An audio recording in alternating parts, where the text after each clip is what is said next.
es extenso en realidad.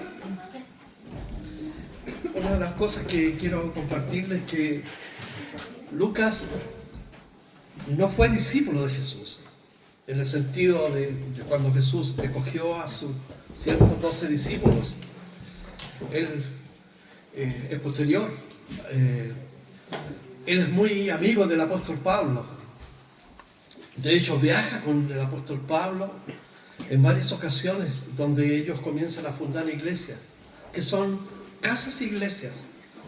El templo es una construcción, ¿cierto?, que surge de la comunidad cristiana, es moderno, pero eran casas iglesias.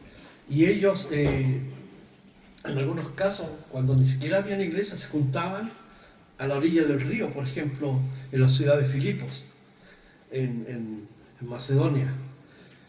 Pero Lucas tiene la intención de escribir el Evangelio a petición, ¿cierto?, de una persona importante. Y él ordena y estructura toda la historia de tal forma que la vierte, ¿cierto?, a lo que conocemos nosotros, el Evangelio de Lucas. No lo hace en forma cronológica, sino en virtud de los hechos que están aconteciendo en la vida de Jesús, de sus discípulos y de las personas que, en este caso el pueblo de Israel, que de acuerdo a las profecías de Daniel, que escribió 500 años antes de, ¿cierto?, de que viniera Jesús, en una profecía conocida como las 70 semanas de Daniel, daba cronológicamente ahí sí el tiempo en que tenía que venir el Mesías. Por lo tanto había expectación en Israel de quién iba a ser el Mesías.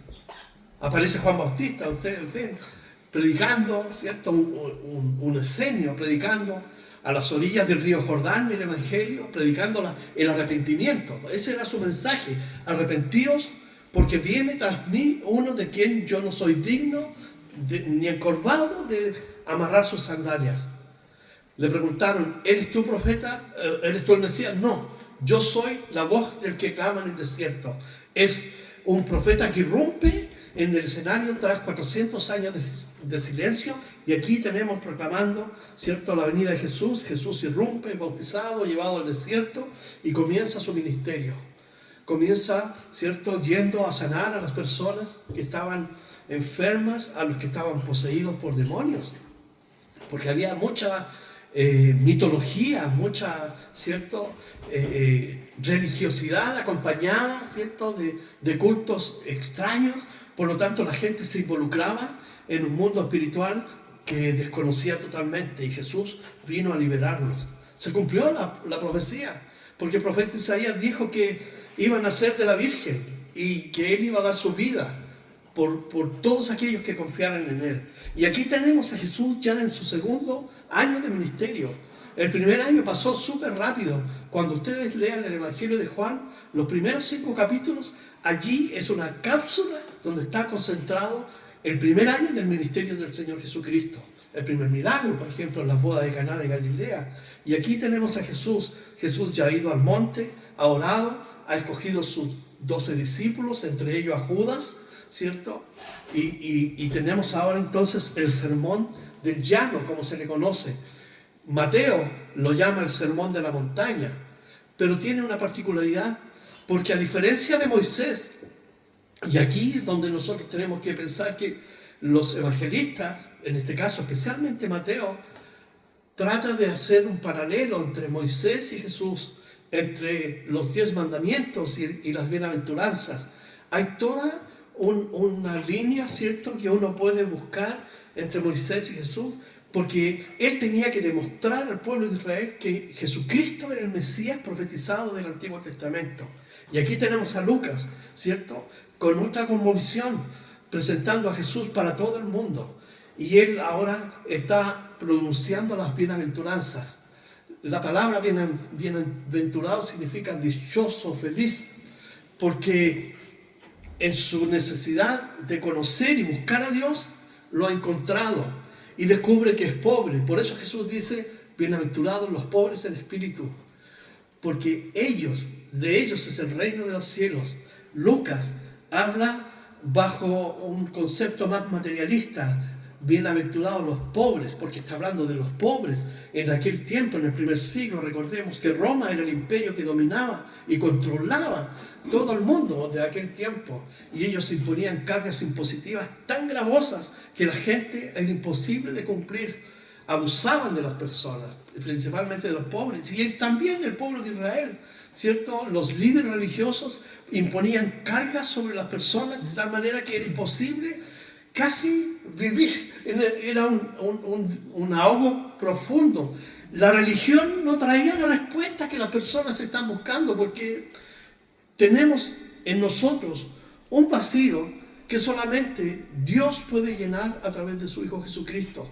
Pero cuando la religión comenzó a imponer cargas a estas personas, ¿cierto?, al pueblo de Israel, era imposible. Nadie podía cumplir. Tantas tradiciones, ¿cierto?, que se fueron sumando a la propia palabra de Dios, entonces terminó agobiando a la gente. Entonces el sermón de la montaña o del llano, ¿cierto?, representa esperanza para las multitudes, porque Mateo dice, y multitudes fueron allí y escucharon el sermón de Jesús. Y qué contraste con el tiempo que estamos viviendo, donde la gente en el primer siglo tenía un ansia de escuchar de Dios, de saber y escuchar sus palabras, porque la religión no era suficiente. Pero hoy en día la gente se apartó de Dios, apartó a Dios de sus vidas. Y hoy día las multitudes no quieren saber nada de Dios, no quieren saber nada de su palabra, porque quieren vivir su propia vida. Es una especie de, ¿cierto?, de individualismo. Hay varias filosofías que están, ¿cierto?, hoy día entremezcladas, pero que hacen del hombre, en realidad, un ser aparentemente libre. Él es libre para hacer, pero en realidad es esclavo, ¿cierto?, de su propia vida. Porque piensan que pueden ir y hacer, ¿cierto?, o creer en lo que ellos quieran, pero son esclavos. Las Escrituras dicen que cuando uno es dominado por algo, es esclavo de ese algo. Y la gente hoy día piensa que es libre, pero no lo es. Está atrapada en su egoísmo, en su materialismo, en toda clase de vicios. Entonces, hoy día la gente se ha separado de Dios. Y razón tiene Romanos, el capítulo 1, ¿cierto?, del versículo 18 en adelante, cuando dice que, habiendo conocido a Dios, no le honraron como a Dios, sino que se envanecieron la gente hoy en sus propios razonamientos. De tal manera que rechazaron a Dios, al creador de todas las cosas, y rindieron culto a las criaturas más que al propio creador, y se envanecieron. Por eso dice las Escrituras que Dios nos entregó a una mente reprobada. ¿Qué significa esto? Una conciencia cauterizada. Hay insensibilidad hacia Dios. Lo que pasa hoy en día, la gente no quiere creer en Dios, no va a creer en Dios, no le interesa creer en Dios. ¿Por qué? Porque la gente está viviendo su propio entorno, su propia vida egoístamente. Y eso ya es parte del juicio de Dios, porque Dios nos entrega a una mente reprobada. Hay un juicio posterior, ¿cierto?, que las Escrituras nos enseñan. Pero aquí tenemos a Lucas mostrándonos el hambre que tiene la gente de escuchar a Jesús. Jesús está impartiendo una enseñanza. Ya ha dicho, bienaventurados, ¿cierto?, los pobres en espíritu, bienaventurados los que tienen hambre y sed de justicia. Pero ahora Lucas va a incorporar 4 aspectos, ¿cierto?, que no están incorporados en Mateo, que son los ayes o los ay, que significa que es una expresión de dolor y de juicio. Y comienza en el versículo 24, a pesar de que lo vimos, pero quiero hacer un breve repaso cuando dice el versículo 24 de Lucas 6, mas ay de vosotros ricos, porque ya tenéis vuestro consuelo. Recuerden, Jesús dijo, no pueden servir a 2 dioses, a Mamón o al Dios revelado, en este caso a través de Jesucristo, porque amando a uno va a aborrecer al otro.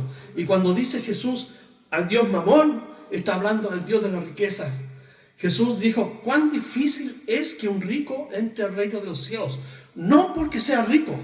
Dios nunca condena que alguien pueda tener dinero. Eso es imposible. Dios provee. De hecho, vemos en el Antiguo Testamento, Salomón era un hombre multimillonario, David y hombres, ¿cierto?, que gozaron de la relación con Dios y al mismo tiempo eran, ¿cierto?, personas que eran millonarias. José de Arimatea, el que le pasó la tumba, ¿cierto?, para que enterraran a Jesús, era un rico, ¿ya? Le dio una tumba de ricos para que se cumpliera una profecía. Pero ¿cuál es el consuelo de los ricos? Es su dinero, es su dinero. Ellos, ese es su Dios. Y el libro de Proverbios dice que aquel que pone su mirada en las riquezas es necio, porque las riquezas de pronto toman alas, ¿cierto?, y surcan el cielo, se van. En el año 1929, 1930, hubo un colapso en la economía americana. Y eso es, ¿cierto?, en el siglo pasado. Y muchos potentados, muchos ricos, de la noche a la mañana quedaron en la pobreza absoluta y muchos de ellos cometieron suicidio. A los años 80, cuando un hombre, ¿cierto?, en Wall Street manejaba, ¿cierto?, la economía de muchas empresas, lo descubrieron que estaba estafando. Cuando lo metieron preso, que le dieron más de 150 años, ¿cierto?, de cárcel, todas las empresas se vinieron y se desplomaron. Y muchos hombres, no sé si recuerdan, en los años 80 se suicidaron en Estados Unidos porque perdieron la fuente, ¿cierto? Perdieron a su Dios. Su esperanza está en el dinero. Por eso Jesús, cuando habla, dice: más vosotros estáis saciados o tenéis consuelo. Claro, porque su Dios es el dinero, ¿cierto? Y como decía el Coco Legrand, ni siquiera tienen necesidades, ni siquiera tienen baño, porque no tienen necesidad. Entonces, el rico pone su confianza en el dinero. Y no en el Dios que provee las capacidades, la sabiduría para, ¿cierto?, obtener riqueza. Y cuando un cristiano, ¿cierto?, es prosperado, el cristiano sabe que Dios está proveyendo. Yo le mencioné el dueño o el que inventó la pasta de dientes Colgate o Colgate, ¿cierto? Colgate. Mire qué interesante.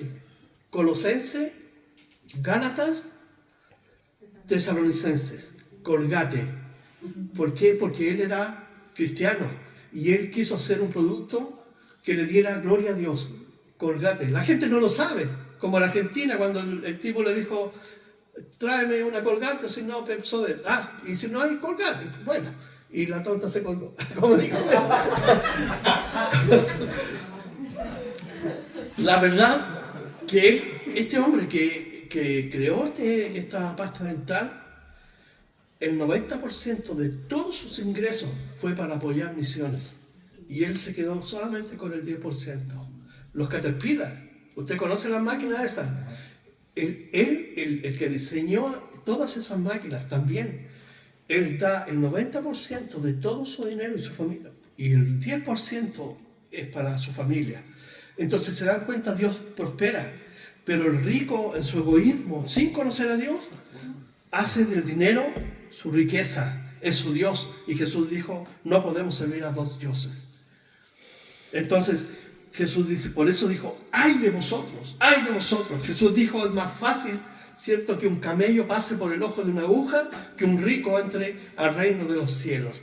Así que la imposibilidad de que un rico entre al cielo, siempre está la posibilidad, porque el corazón del hombre siempre, cuando tiene una necesidad real y descubre que su necesidad solamente la puede llenar Dios, no importa su condición social, siempre está la posibilidad de salvación. Y aquí los ricos siempre ponen su corazón en el dinero. Si no, hay que mirar el mundo como está, y vemos cada vez que el mundo está atomizado, la riqueza en grupos pequeños, en familias, ¿cierto? Los Rothschild y los estos y estos otros. Y fíjense que una sola familia, en este caso los Rothschild, que son de Inglaterra, ¿cierto?, con todo el dinero que tienen, ellos pudieran pagar todas las deudas externas de todos los países del mundo. Y más encima, entregar no sé cuántos miles de dólares por cada persona que vive en el planeta hoy en día. Pero su corazón, ¿dónde está? En el dinero. Por eso Jesús dice: ¡ay de vosotros! El 25 dijo: ¡ay de vosotros los que ahora estáis saciados!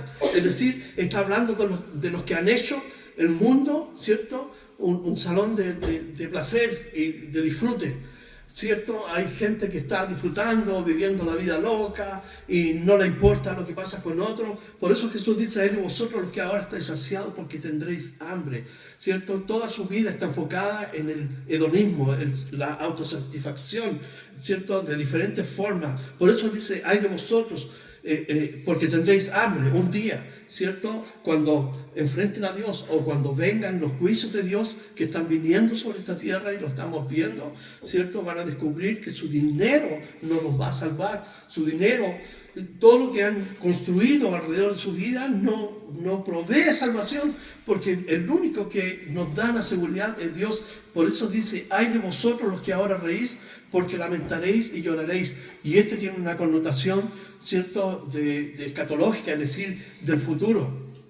Un día todos los que en este tiempo han satisfecho sus vidas, un día entonces van a llorar. Mire, busque conmigo en Apocalipsis el capítulo 6, el versículo 12, que es el último libro del Nuevo Testamento. El capítulo 6, el versículo 12.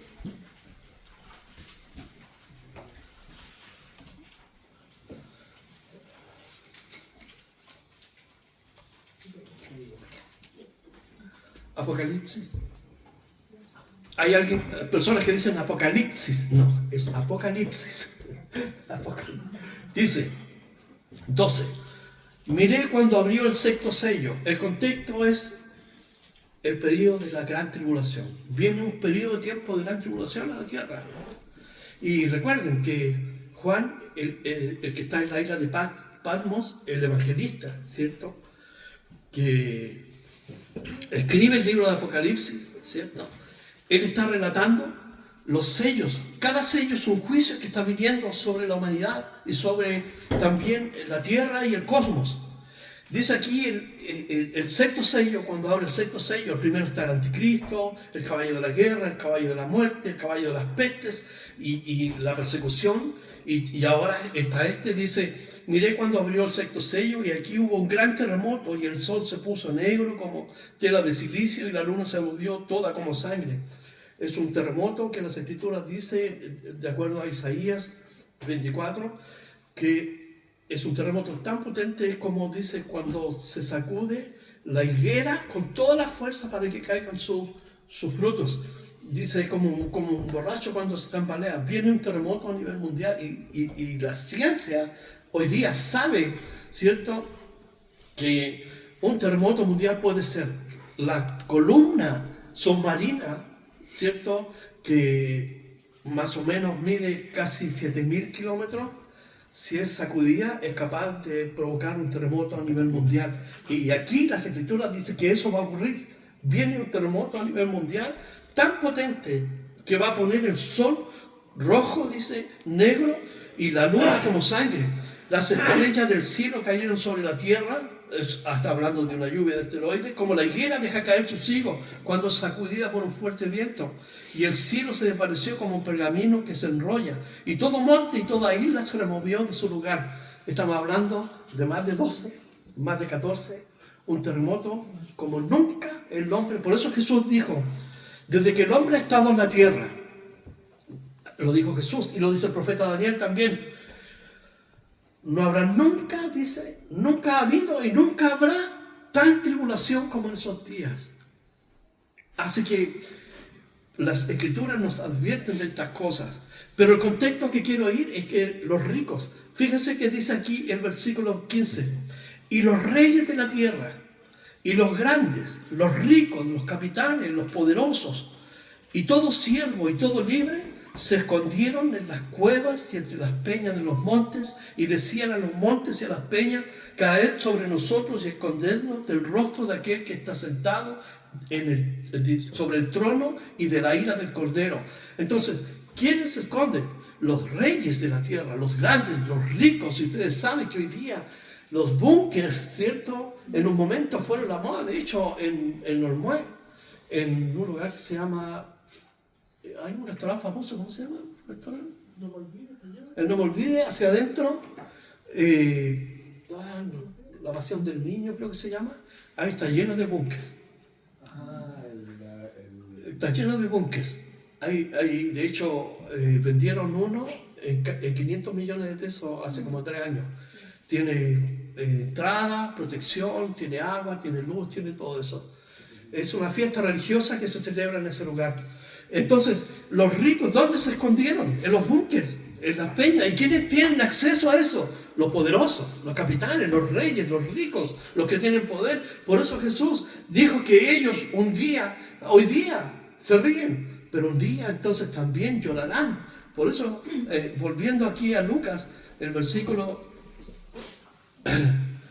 25 dice: ay de vosotros los que estáis saciados, porque tendréis hambre. Ay de vosotros los que reís, porque lamentaréis y lloraréis. En ese día todos sabrán que es Dios que está juzgando a la tierra.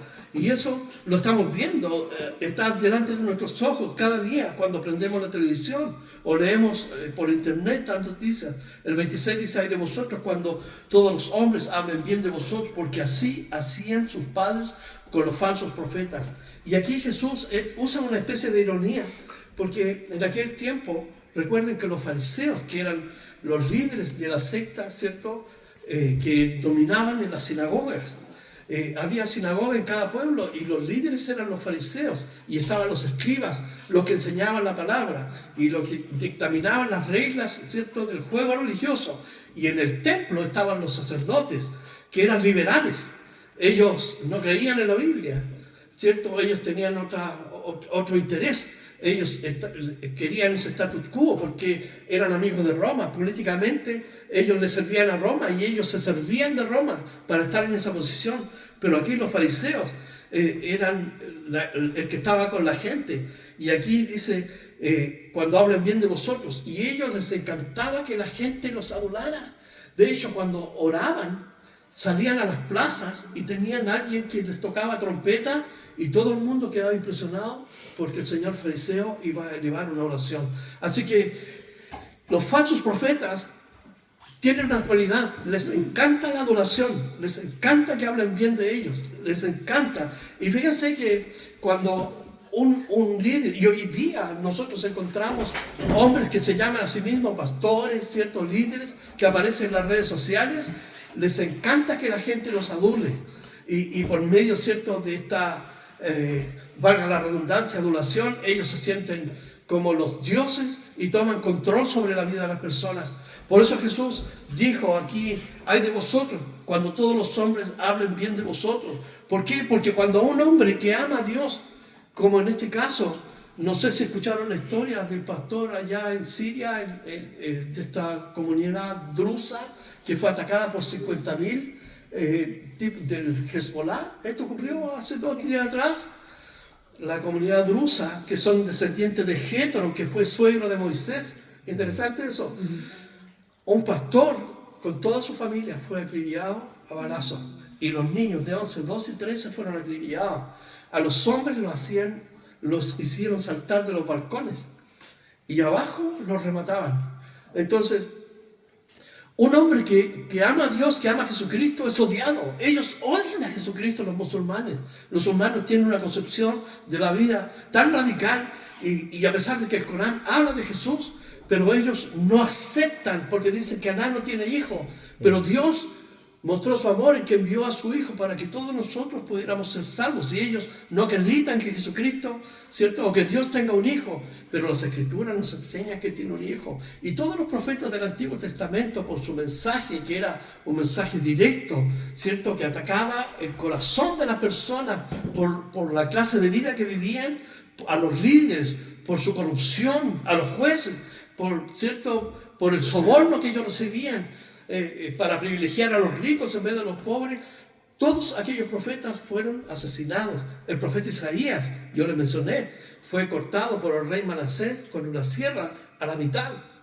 Entonces Jesús, si Jesús padeció, ¿cierto?, siendo el Hijo de Dios, Jesús dijo: si esto hicieron con la rama verde, ¿cuánto hará con las ramas secas? Ustedes también van a sufrir. Jesús dijo: en el mundo sufriréis persecución. Entonces, en el Evangelio de Juan 17, Jesús ora por sus discípulos y por los que hemos de creer por el mensaje de ellos. Y una de las intervenciones en la oración que hace Jesús es la siguiente: dice: no te pido que los saques del mundo, sino que los guardes del mal. ¿Por qué dijo Jesús eso? Porque el mundo está controlado y dirigido secularmente por el príncipe de la potestad del aire. Recuerden que cuando Satanás tentó a Jesús, le dijo: te doy estos reinos porque a mí me han sido dados y a quien quiera se los doy si tú postrado me adoras. Entonces, el control del mundo secular, por eso que vemos tanta corrupción, tanta maldad, tanta droga, narcotráfico, tanto crimen. ¿Por qué? Porque Satanás, ¿cierto?, ha seducido y engañado a la gente y les hace creer, porque les da dinero, les da poder, ¿cierto?, que ese es el kiss de la vida, el sumo bonum, es decir, el más alto ideal. Pero Jesucristo, ¿qué ofrece? Ofrece la cruz, y la cruz es símbolo de muerte.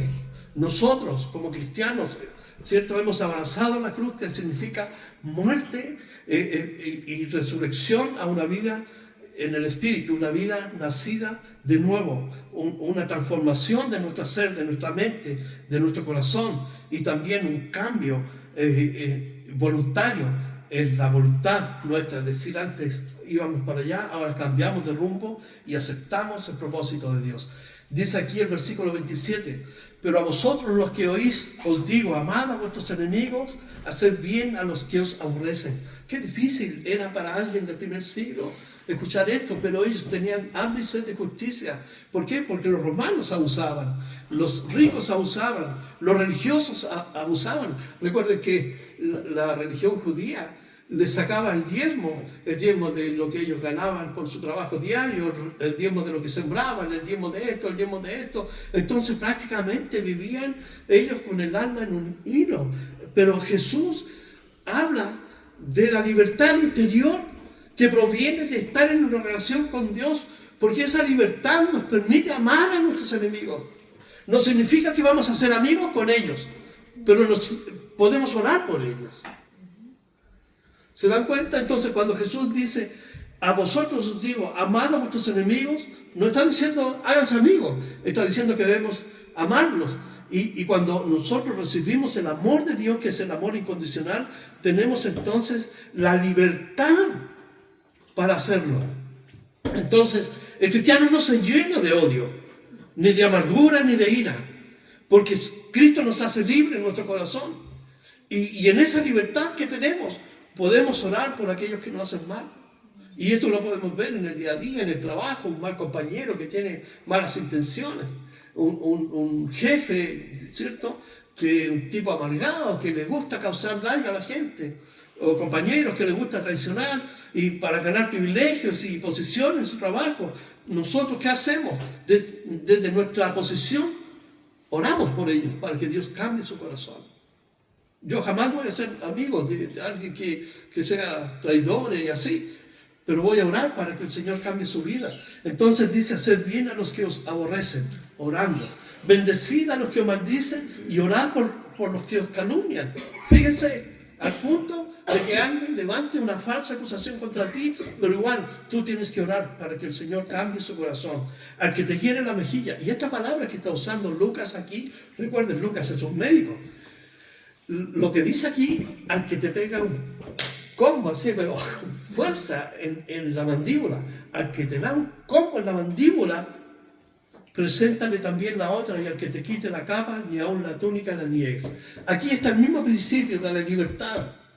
La libertad es contenerse de responder y tener una actitud pasiva, de humildad, pensando que a Jesucristo lo golpearon, lo azotaron, le pusieron la corona de espinas, le pusieron, acuérdense, le taparon los ojos y con un palo le golpeaban en la cabeza y le decían, profetiza, adivina quién te golpeó.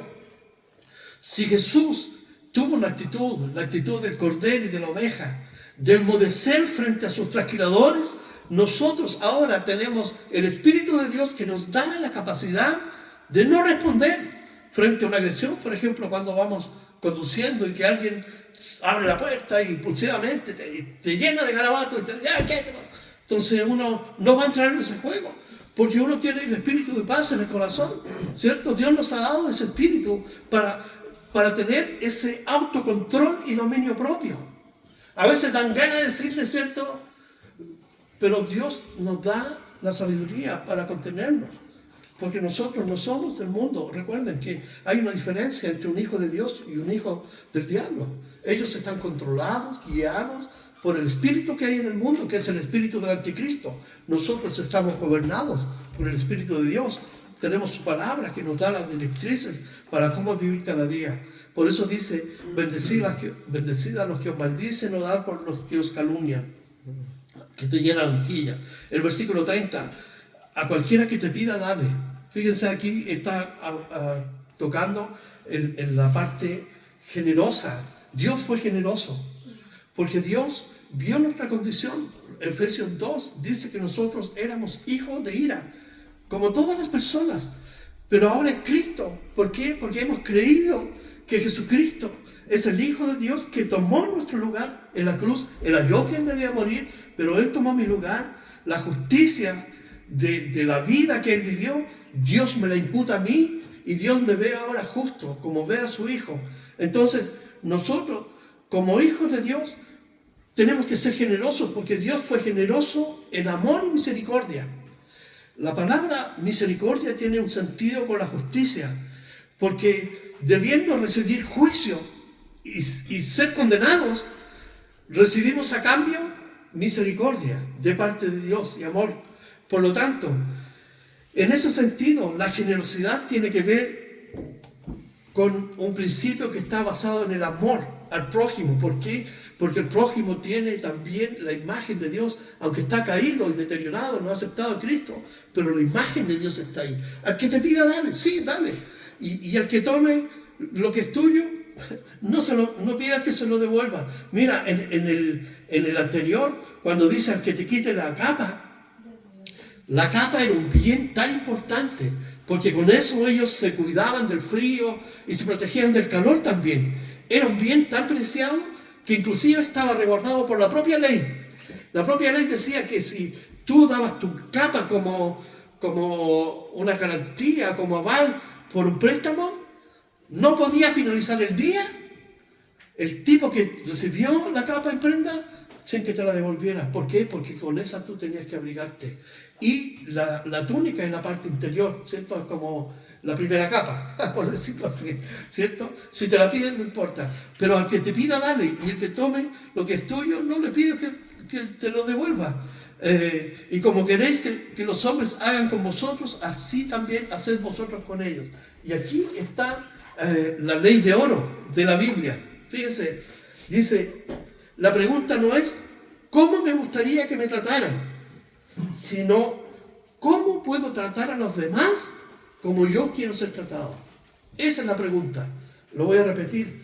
No es ¿cómo me gustaría que me trataran?, porque me estoy levantando mi ego, sino ¿cómo puedo tratar a los demás como yo quiero ser tratado? Entonces aquí tiene que ver con el carácter de Dios. Porque si Dios me tratara como corresponde, yo estaría en juicio. Pero Él me da su amor, su gracia, su perdón. Así que podemos aplicar la misericordia de Dios. El énfasis está en mi prójimo, no en yo mismo. Dice aquí en el versículo 32, porque si amáis a los que os aman, ¿qué mérito tenéis? Claro, yo soy amigo de mis amigos. Los amigos de mis amigos son mis amigos. Los amo a ellos. Pero ¿qué pasa con nosotros que no son mis amigos?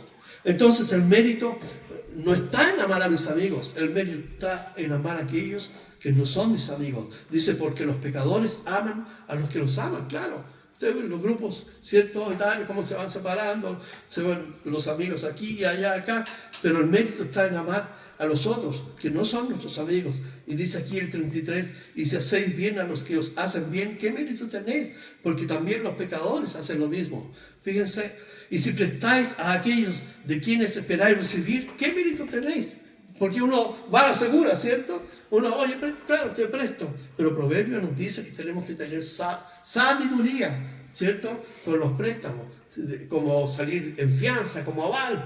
El proverbio dice, ojo con eso, no sean avales, no salgan fiadores de nadie, cuidado con los dineros. El proverbio nos enseña a manejar la finanza. Pero aquí Jesús está poniendo el punto en esto, ¿cierto? Dice, y si prestáis a aquellos de quienes esperáis recibir, ¿qué mérito tenéis? Porque también los pecadores prestan a los pecadores para recibir otro tanto. Fíjense el concepto que Jesús usa, pecadores. La palabra pecador significa aquel que hierra el blanco, pero también va un poco más allá. Es aquel que está separado, alienado de la relación personal con Dios. Por eso que peca, por eso que falla, porque no tiene una relación con Dios. Y si entra en relación con Dios, va a fallar, pero no deliberadamente. Nosotros que estamos aquí no nos entregamos a pecar deliberadamente. Nadie lo hace, ¿cierto? Pero ellos constantemente lo están haciendo por voluntad propia. Es un deseo personal y lo hacen. Entonces dice, amad a vuestros enemigos, el 35, y haced el bien. Y prestad, no esperando, dice, de ello nada. Y será vuestro galardón grande y seréis hijos del Altísimo, porque Él es benigno para con los ingratos, dice, y con los malos. Quiero buscar un proverbio aquí que yo había anotado. Ojalá no lo pueda encontrar. ¿Qué tiene que ver con eso? Si no, seguimos.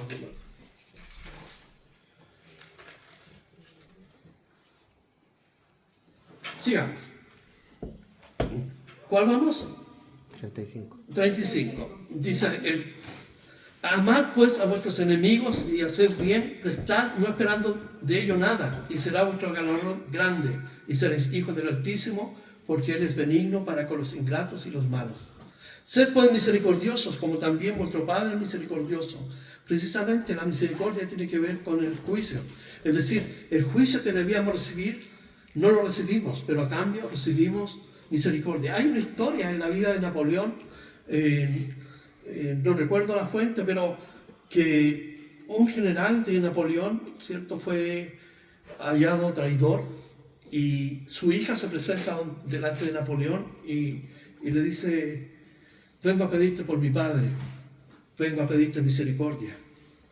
Y el autor que escribe esto dice que Napoleón dijo, pero tu padre es un traidor, nos traicionó, murieron soldados y producto de eso, entonces perdimos una batalla.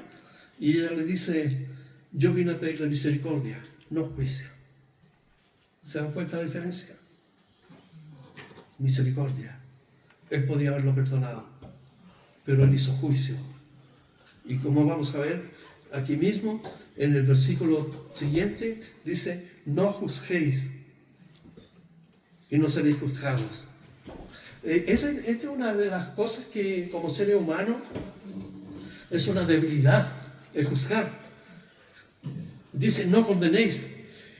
El juicio tiene que ver, ¿cierto?, con ponerse por sobre la otra persona en calidad moral. Porque soy mejor que ella, entonces tengo esa habilidad para juzgarlo. Pero Jesús dijo, no puedes hacer eso. Y cuando dice no condenéis, solamente Dios puede condenar.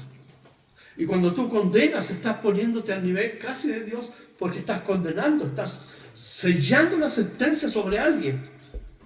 Pero Jesús dijo, y no seréis condenados. Perdonad y seréis perdonados. Entonces, esta es una de las cosas importantes que Jesús está transmitiendo aquí. ¿Por qué? Porque en aquel primer siglo, recuerden, el pueblo de Israel vivía basado en ritos, como el lavamiento de las manos, la purificación, el guardar el día sábado, ¿cierto? El no comer ciertas comidas, el ir al templo 3 veces al año.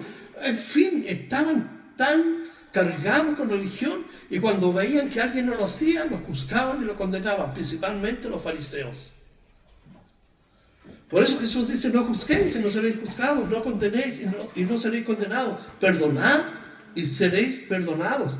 Una de las cosas que nosotros hemos recibido es el perdón de Dios por amor. Fuimos perdonados de toda nuestra maldad. Y es entonces que en virtud de que hemos sido perdonados, nosotros debemos perdonar también. No tenemos ninguna autoridad para juzgar, para condenar. Solamente podemos perdonar, como dice aquí. Ahora, en esta clase de juicio, no tiene que ver con discernir una clase de mal que está practicando una persona, lo cual es lícito que yo pueda hablar con ella, porque si está robando, yo no puedo quedar callado. Si está mintiendo, yo no puedo quedarme callado. O está teniendo una práctica que atente contra sí mismo, contra su familia, contra la iglesia en este caso, yo no me puedo quedar callado. En ese sentido, es un discernimiento que tiene que ver con la vida, ¿cierto? Pero no en forma de juicio. Yo no lo voy a condenar. Jesucristo dijo, cuando alguien te haga algo a ti malo, llámalo, convérsalo tú con él y resuelve el problema. Pero no caigas en el juicio, sino perdónalo. Hay que perdonar. El perdón refleja una condición espiritual de la persona que ha recibido el perdón. Jesús dice en Mateo 6:14, porque si perdonáis a los hombres sus ofensas, os perdonará también a vosotros vuestro Padre Celestial. En el Padre Nuestro, recuerda que dice, perdona nuestras deudas, así como nosotros perdonamos. Hay un sesgo de hipócrita ahí, ¿cierto? ¿Sí o no? A veces sí, es verdad. Y tenemos que cuidarnos del juicio. Porque la comunidad cristiana es llamada a practicar y a vivir el amor. Y si alguien encuentra algo malo, entonces ese amor lo impulsa a buscar la restauración del prójimo. Y eso es importante.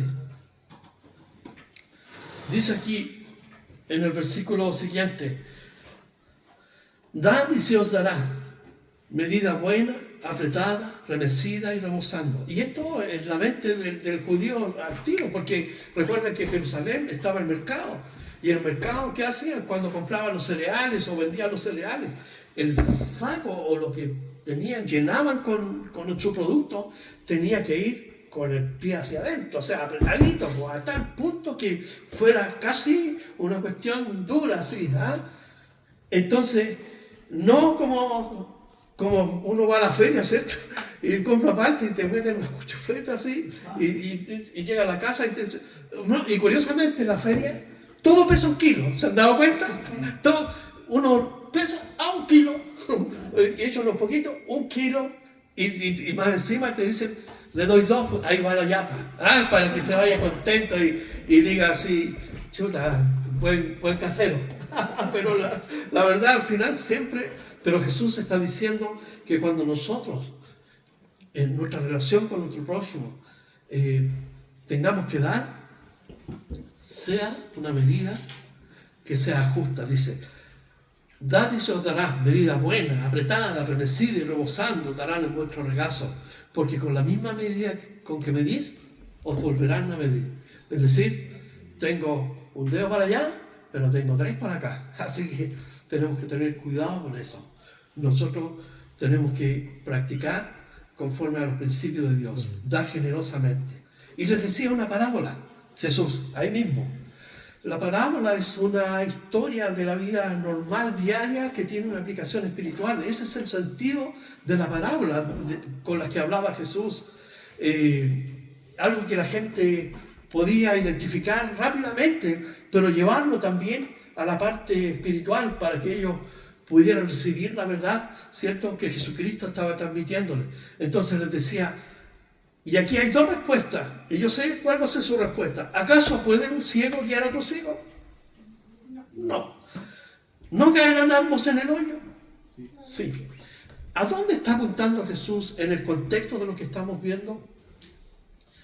Que cualquier persona, en este caso, los líderes, ¿cierto? Porque aquí hay personas que están los escribas, están los fariseos, pero cualquier persona que quiera ocupar un lugar de enseñanza, antes de enseñar, primero, él tiene que recibir la luz de Cristo, tiene que recibir, ¿cierto?, a Cristo en su corazón, y tiene que recibir el conocimiento de Dios para poder guiar a otros. Porque si yo estoy ciego y voy a guiar a otro que está tan ciego como yo en los caminos de Dios, va a haber confusión. Y va a haber, al final, los dos van a sucumbir. Entonces la importancia es que nosotros debemos estar preparados para compartir. ¿Podemos compartir? Sí, pero en nuestro compartir no podemos juzgar, no podemos condenar. Hay líderes que usan el púlpito o el proscenio, ¿cierto?, para juzgar y condenar libremente a los demás. Y se sienten libres de hacerlo como si ellos fueran los dioses. No, esos son ciegos, guías ciegos que están guiando a otros ciegos que no son capaces de ver la misericordia, el amor, la compasión de Dios. Por eso Jesús les decía esta parábola. Un ciego, un líder, ¿puede guiar a uno que está tan perdido como él? No, ambos sucumbirán. Y aquí dice el 40, el discípulo no es superior a su maestro, mas en todo lo que fuere perfeccionado será como su maestro. El discípulo es el aprendiz. Jesús llamó a 12, ¿cierto? Está Judas aquí, Iscariotes, pero también todos aquellos que quieran ser seguidores de Jesús deben convertirse en discípulos. El discípulo nunca va a ser más que Jesús, nunca va a ser más que su maestro. Puede ser perfeccionado a un nivel, sí, pero nunca será como su maestro. Pero fíjense, aquí él enseña, más en todo el que fuere perfeccionado. Hay un proceso para el discípulo, un aprendizaje. Los discípulos aquí estuvieron 3 años con Jesús. Recorrieron todo Israel a pie. No tenían internet, no tenían Messenger, no tenían teléfono, no tenían autos eléctricos, no tenían autos a petróleo para mejorar, ¿cierto?, la economía, no tenían grandes carreteras, no tenían ni siquiera telégrafo, no tenían nada de eso. Pero recorrieron todo Jerusalén, aprendiendo del Maestro, aprendiendo de Jesús. ¿Y qué pasó en esos 3 años? Respiraron, hablaron, sintieron, durmieron. Todo era Jesús en sus vidas. Entonces, para ser perfeccionado, yo necesito ir a la palabra. Jesús nos dejó ahora la palabra para que en el estudio de ella yo pueda ir conociendo los atributos de Jesús, los atributos de Dios, cómo piensa Dios, cómo ama Dios. Los atributos de Dios. Y ese es un proceso que vamos adquiriendo a la medida que vamos estudiando juntos la palabra de Dios. Entonces somos perfeccionados y estamos perfeccionados. ¿Para qué? Para anunciar la virtud de Jesucristo a otros. Recuerden que en Efesios 4:11 Dios levantó a pastores, maestros para perfeccionar a los santos, a los discípulos para la obra de Dios. Entonces estamos capacitados para llevar el Evangelio. Hay una historia en el Antiguo Testamento en una batalla que está teniendo cuando el rey era David. Entonces él tenía un hombre, digamos, que era el titular, el que llevaba las noticias para allá, para acá, el atalaya. Y cuando terminó la batalla, el que era atalaya oficial iba a salir corriendo, porque recuerden que los atalayas en ese tiempo llevaban las noticias corriendo. Recorrían montes todas las días y noches corriendo. Pero otro que quiso como caerle bien al rey, nos falta, ¿cierto?, el chupamedia, y se adelantó y partió corriendo, y cuando el rey estaba a la puerta de la ciudad, sus oficiales le dijeron, ahí viene el mensajero, y el rey lo quedó mirando, y llegó corriendo, agitado, y le dicen, dime, ¿cuáles son las noticias? Y sabe el tipo que es un blanco. ¿Sabe qué hizo el rey? No lo golpeó, no, pero le dijo, ¿sabes qué? Ponte en la muralla mirando a la pared. Así lo castigó. Hasta que llegó el otro, atalaya, le dijo, mi rey, ganamos. Entonces, ¿se dan cuenta? Una persona que no ha sido perfeccionada, una persona que es un guía ciego, Dios lo va a poner mirando a la muralla. Nunca la va a usar. En nuestra biblioteca tenemos libros que leemos más, ¿cierto? A veces son los que más leemos, los más utilizados, en los que más buscamos, investigamos. Esos son las personas que Dios usa. Pero cuando no estamos perfeccionándonos en la palabra de Dios, no estamos aprendiendo, no estamos construyendo nuestra vida modelada por la palabra de Dios, nos llenamos de polvo. Dios no nos va a usar, nos va a poner ahí en la esquina. Dice aquí, el discípulo no es superior a su maestro. Y el versículo 41 dice, ¿por qué miras la paja que está en el ojo de tu hermano y no echas de ver la viga que está en tu propio ojo? O sea, esto es propio, uno en el trabajo, yo me acuerdo que siempre andaban los especialistas en buscar errores, ¿cierto? Pero es como si anduviera con un tronco en el ojo. Vengo a sacar la paja que hay en tu ojo con un tronco. Es imposible, es una hipocresía. Y aquí podemos hacer un símil entre la paja, entre pecados, como alguien dijo, pecados suaves y los otros ya grotescos, ¿cierto? Entonces, ¿cómo alguien puede venir a mí, alguien que no está viviendo una vida correcta delante de Dios, alguien que no está viviendo en integridad, venir a corregirme si él ni siquiera es capaz, ¿cierto?, de mostrar una vida transformada por el poder de Dios? Una de las cosas que podemos ver hoy día cuando tú hablas con gente que no es cristiana y por todo lo que se ve en las redes sociales de feo, la iglesia dice arrepiéntanse y la gente le responde arrepiéntanse usted primero. ¿Sí es verdad?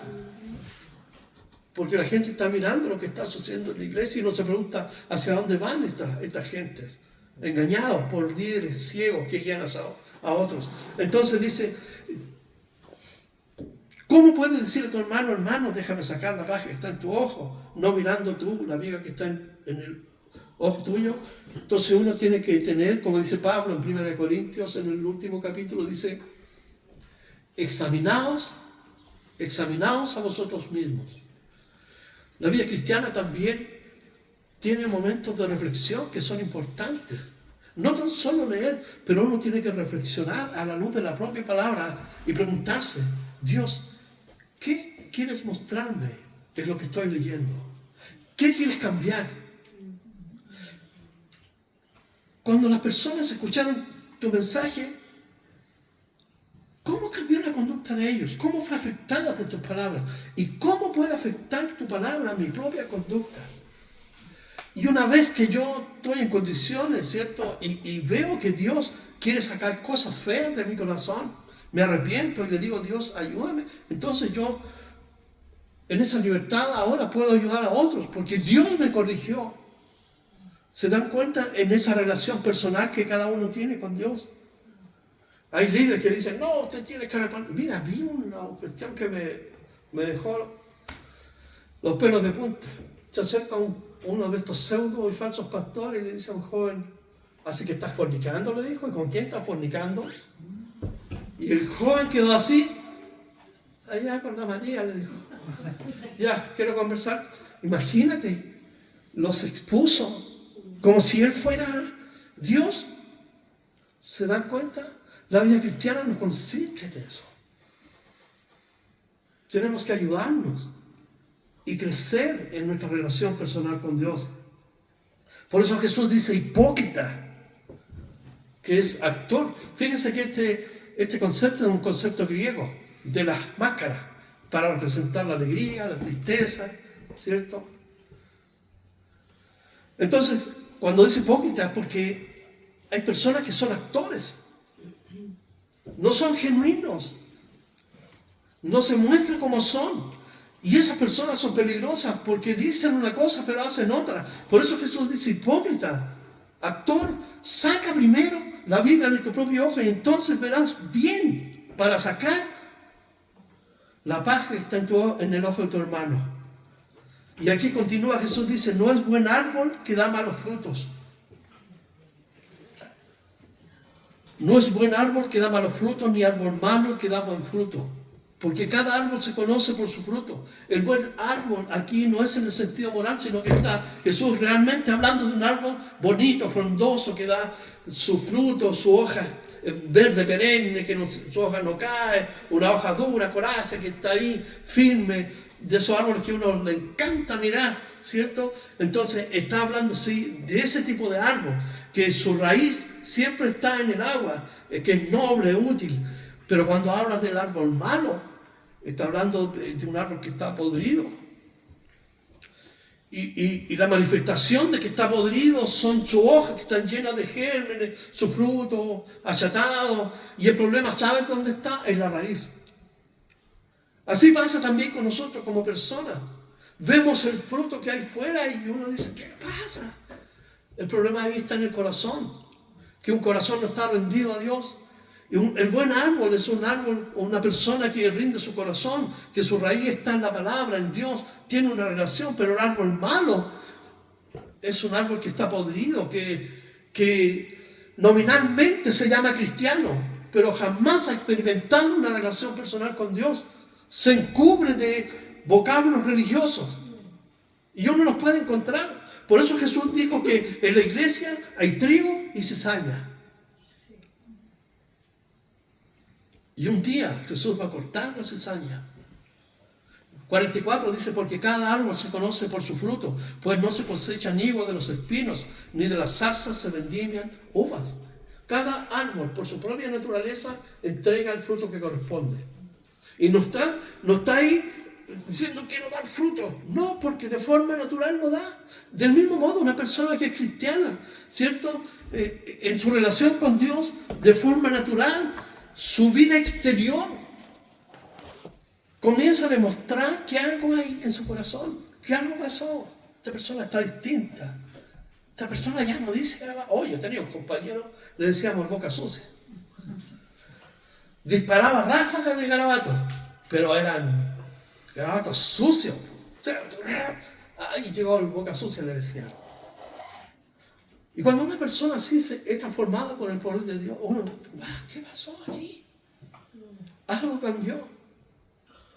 Y precisamente es el poder de Dios que tiene la capacidad, ¿cierto?, de transformar esa raíz podrida en un árbol generoso, en una persona digna, una persona restituida a la sociedad también, en el caso de los drogadictos, de la gente que está presa por las drogas o en otras prácticas. Dice el hombre bueno, del buen tesoro de su corazón saca lo bueno, el hombre bueno. Pero el hombre malo, del mal tesoro de su corazón saca lo malo, porque de la abundancia del corazón habla la boca. Santiago dice, ¿acaso de una fuente puede brotar agua dulce y agua salada al mismo tiempo? No, dice. No. Dice él, ¿quién es sabio y entendido entre vosotros? Muestre por la buena conducta sus obras dice, en sabia mansedumbre. En Santiago 3, del 11 al 13 está eso. Entonces, una persona que vive en una relación con Dios no es religiosa, primero que nada. Porque la religión nos aparta de Dios. La religión nos transforma en ejecutores de nuestra propia justicia. ¿Qué significa esto? Que porque yo voy a la iglesia, estoy bien con Dios. Porque dije una oración de un modo, estoy bien con Dios. Porque leí un texto, estoy bien con Dios. Eso no es relación con Dios, eso es religión. La relación es el día a día. Cuando uno despierta y dice, Señor, gracias por la vida, porque despertaste. Uno no sabe si despertar o no. Uno dice, gracias Dios por la vida. Y en la noche uno dice, Señor, gracias, porque tú me proviste alimento, ropa, mi trabajo, mi familia. Y tengo un hogar, Señor, donde descansar. Y estoy leyendo tu palabra para aprender más de ti. Eso habla de una relación. Dice aquí el versículo 46, ¿por qué me llamáis Señor, Señor y no hacéis lo que yo digo? Aparentemente, Señor, Señor habla de, el tipo, es súper espiritual, pero también puede ser una hipocresía descubierta. ¿Por qué? Porque Señor, Señor, pero no hace lo que yo digo. Y la relación con Dios está supeditada a la obediencia a su palabra. La religión está supeditada a lo que yo creo que es justo para presentarme delante de Dios. ¿Se dan cuenta? Una gran diferencia. El 47 dice, todo aquel que a mí viene y oye mis palabras y las hace. Y este es el quiz del cristianismo, las hace. ¿Por qué? Porque los fariseos enseñaban y no hacían. Por eso Jesús les dijo, todo lo que ellos digan que vosotros tienen que hacer, háganlo, pero no hagan como ellos. ¿Se dan cuenta? Todo el que a mí viene y oye mis palabras y las hace, os indicaré a quien semejante. Y aquí Jesús va a culminar el sermón. Y aquí dice entonces, ya habló de las bienaventuranzas, de los ayes, habló del juzgar a los demás, de amar al prójimo, de dar, de ser generoso, benevolente, misericordioso. Y entonces dice, y más aún, que su vida da fruto como un árbol bueno, que da buen fruto, porque su raíz siempre está, ¿cierto?, en agua, que es símbolo de la palabra de Dios. Da fruto, no necesita, ¿cierto?, vivir bajo religión, sino vive bajo una relación. Entonces, esa persona, voy a compararla a algo, dice Jesús. Y aquí dice, el 48, semejante es al hombre que al edificar su casa, cavó y ahondó y puso el fundamento sobre la roca. Y cuando vino una inundación, el río dio con ímpetu contra aquella casa, pero no la pudo mover porque estaba fundada sobre la roca. El peso de la vida cristiana madura y de relación con Dios está fundada en Cristo, que es la roca, en su palabra. Entonces, cuando mi vida, ¿cierto?, es una relación con Dios y estoy fundado en Cristo porque le he recibido, he aceptado su mensaje, creo que Él es el Hijo de Dios, mi Salvador, y creo en su palabra, entonces mi vida está bajo un cimiento profundo. De tal manera que cuando vienen los problemas, las pruebas, las enfermedades, los dolores, las cosas que nos afligen como seres humanos, porque vivimos como todos los seres humanos, expuestos a problemas que nos roben, ¿cierto?, que nos asalten, cualquier cosa puede suceder, pero eso, al compararlo a lo que está diciendo Jesús, es como el río que golpea la casa con ímpetu, pero no lo va a derribar. ¿Por qué? Porque esa casa, esa vida, está sustentada bajo la palabra de Dios, en una relación con Dios. Por eso dice, hay un salmo que dice, Dios es nuestro amparo, Dios es nuestra fortaleza, nuestro pronto auxilio en las tribulaciones. Y aunque se salga el mar y la tierra tiemble, yo no voy a dudar. ¿Por qué? Porque Dios es mi fortaleza. Entonces, una persona que ha tomado la decisión de vivir bajo una relación personal con Dios es como el hombre sabio que edificó su casa sobre la roca.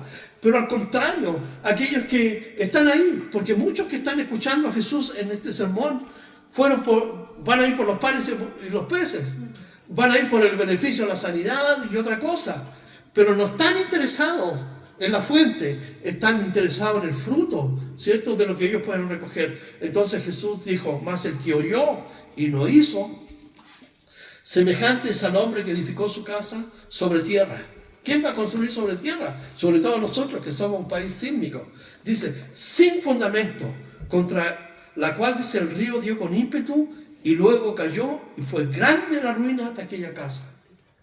Todas aquellas personas, cuando son golpeadas por las cosas de la vida, muchas llegan al extremo de suicidarse, porque el mundo se le ha caído, han perdido todo, y su vida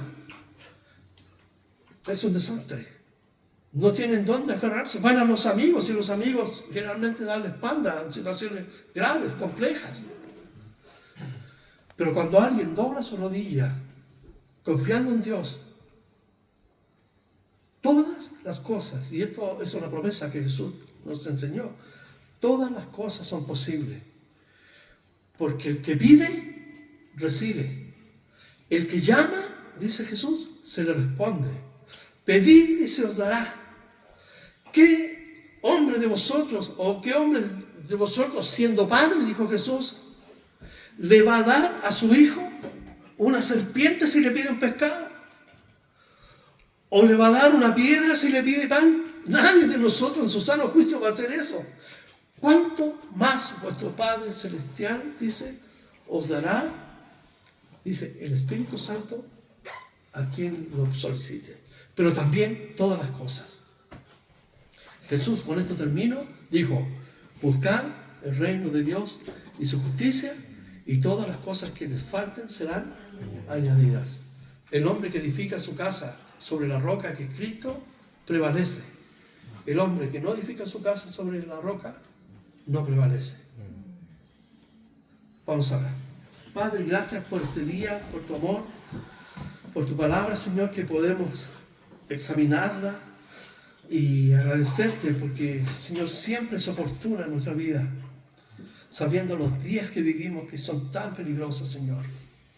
Oramos por todos nuestros hermanos que no han podido venir, por Viviana, Señor, que está enferma. En el nombre de Jesús te pedimos que la ayudes. Por Luchito y todos los demás, Señor. Oramos por nuestro país, Señor, por las elecciones que se acercan, para que tú pongas un sentido de sabiduría en las personas para que tomen una elección sabia, Señor. Oramos en el nombre de Jesús, Señor, que tú puedas cambiar las cosas. Que bendigas a tu pueblo, Señor, a tu iglesia. En el nombre de Jesús te damos gracias por todos los que estamos aquí. Amén y amén. Bien.